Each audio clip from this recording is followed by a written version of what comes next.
Good morning dear students. आज हम लोग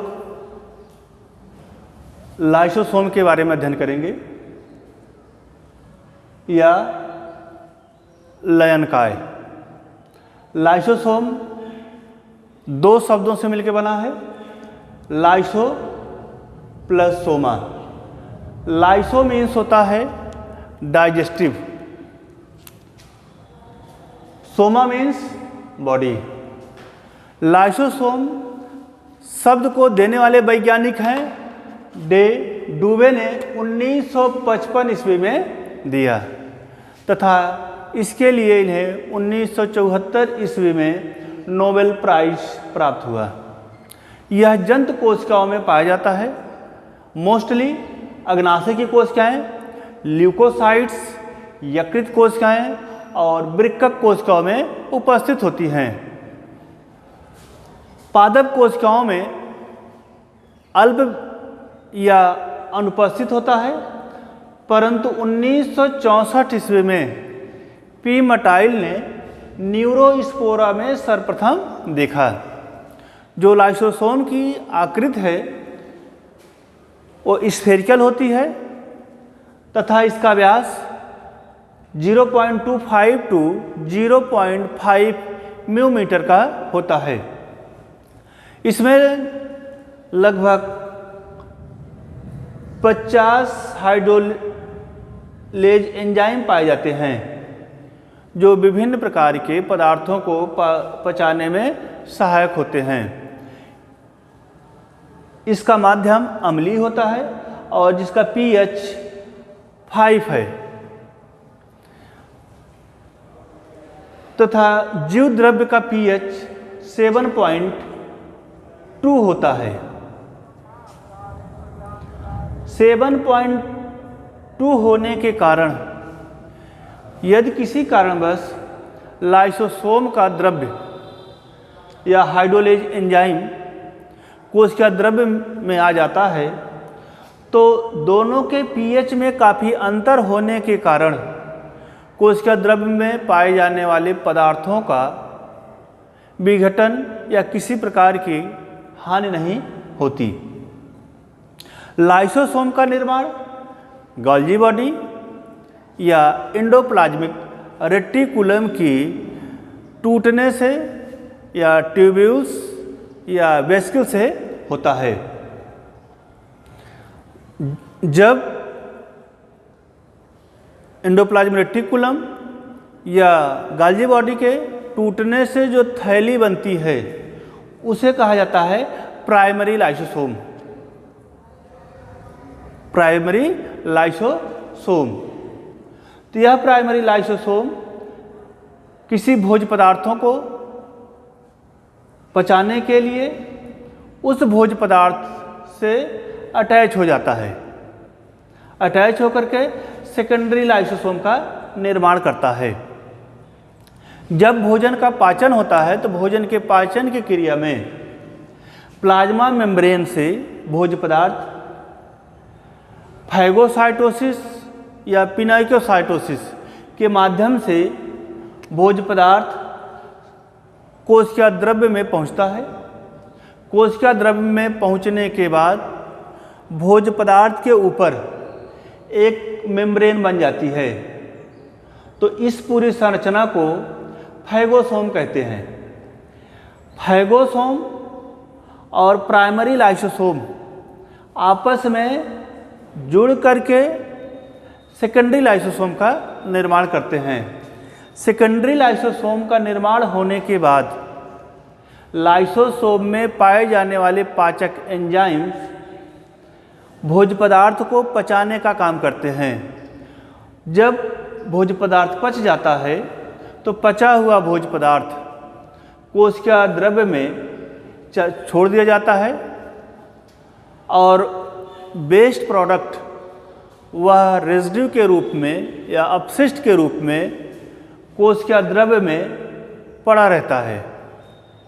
परंतु एक्सोसाइटोसिस के माध्यम से इस भोज्य पदार्थ को, अपशिष्ट भोज्य पदार्थ को बाहर निकाल दिया जाता है।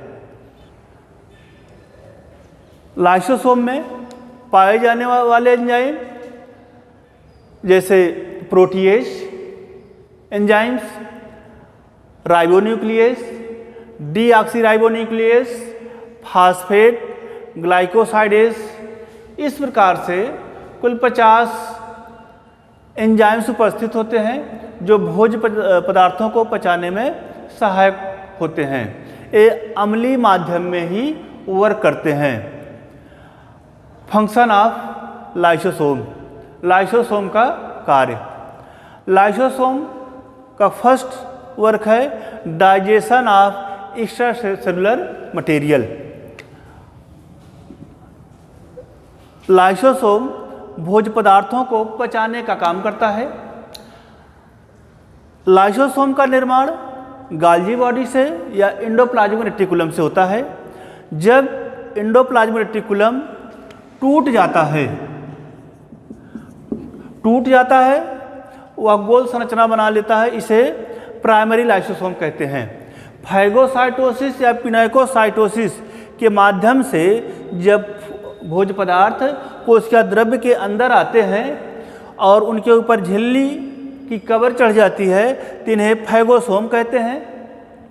यह फैगोसोम प्राथमिक लाइसोसोम या प्राइमरी लाइसोसोम के साथ जुड़ करके सेकेंडरी लाइसोसोम का निर्माण करता है और सेकेंडरी लाइसोसोम में भोज्य पदार्थों का पाचन हो जाता है और पाचन होने के बाद जो ऊर्जा होती है वह कोशिका द्रव्य में रिलीज हो जाती है और वेस्ट प्रोडक्ट के रूप में यह तृतीयक लाइसोसोम का निर्माण हो जाता है और बाद में इन पदार्थों को एक्सोसाइटोसिस के माध्यम से बाहर निकाल देते हैं। दूसरा है intracellular digestion.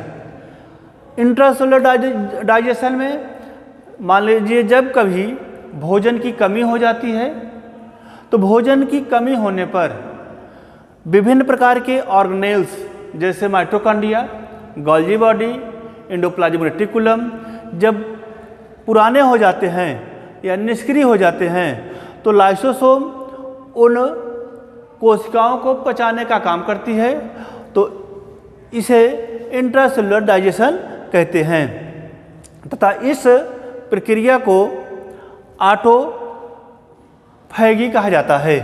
Second, autolysis. Autolysis मान लीजिए किसी कोशिका में विभिन्न प्रकार के जो ऑर्गन्स पाए जाते हैं, किसी ऑर्गन की डेथ हो जाती है, मृत्यु हो जाती है, वो कोशिका द्रव्य में पाए जाने वाले लाइसोसोम उनको डाइजेस्ट करने का काम करते हैं। इसलिए लाइसोसोम को सफाई करने वाले कोशिकांग भी कहा जाता है। Fourth, trigger of cell. Cell division के समय में लाइसोसोम कोशिकाओं का निर्माण होने लगता है तो कोशिका की सतह पर आकर के ये ब्रेक हो जाता है। ब्रेक होने पर यह नई कोशिकाओं का निर्माण करता है। इसमें दूसरा टॉपिक पढ़ेंगे स्फेरोसोम्स। इसकी खोज किया था प्लांट सेल में हेंस्टीन ने 1880 ईस्वी में। 1919 में डेनजियार्ड ने इसका नाम स्फेरोसोम्स रखा है। यह यूनिट मेम्ब्रेन या एकक कला का बना होता है। इसका निर्माण एंडोप्लाज्मिक रेटिकुलम और गोल्जी कॉम्प्लेक्स या गोल्जी बॉडी से होता है। इसमें विभिन्न प्रकार के एंजाइम्स पाए जाते हैं जैसे हाइड्रोलेज, प्रोटीएज, राइबोन्यूक्लियेज तथा फास्फेट एस्टरेज, ये आदि एंजाइम स्फेरोसोम्स में उपस्थित होते हैं। ये स्फेरोसोम्स लाइसोसोम की तरह होते हैं परंतु लाइसोसोम से भिन्न होते हैं। स्फेरोसोम्स पादप कोशिकाओं में पाया जाता है, एनिमल सेल में नहीं पाया जाता है। यदि इसका अल्ट्रा स्ट्रक्चर देखा जाए तो अल्ट्रा स्ट्रक्चर में इस प्रकार से दिखाई पड़ता है। यह इसका मुख्य कार्य है वसा को एकत्रित करना, वसा का स्थानांतरण करना और संश्लेषित करने का कार्य करता है। धन्यवाद।